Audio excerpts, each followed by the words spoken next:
भुवन बड़ यात्रा चली प्रस्तुति वर्तमान भुवन बणिया साई बड़ यात्रा जो मेरी पूजा हुए आज मेरी पूजा होती से नहीं कथा सदस्यों सहित आपंकर परिचय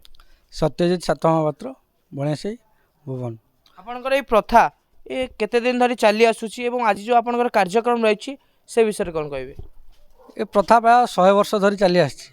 माने आम पूर्व परंपरा अनुजाई 100 वर्ष धर की प्रथा चली आई आगुरी बापा मैंने करते दादा मैंने करते बुढ़ा बापा मैंने करते एवं आम समय आसी आम करुचु प्रथा हूँ कौन शुभकुंटी आज स्थापन है माने भुवन पारंपरिक बड़ यात्रा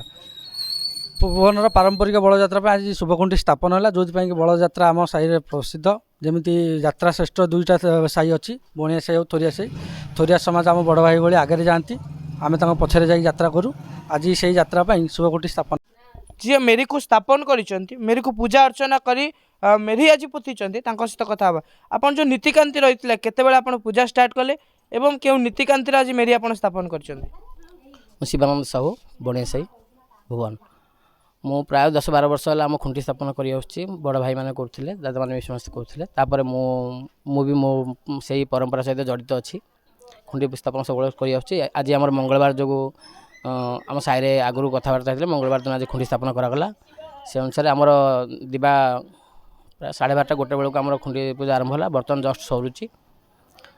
सब पिला आज खुंटी स्थापन कर समस्त खुशी अच्छु खुंटी स्थापन रे एवं आपणकर केउं परि रूप पूजा होता है बणिजारी ठाकुराणी आमर तो प्रत्यक्ष आमर ठाकुराणी आम धरिकी आम दशहरा को आम सुचारू रूपे संपादन कर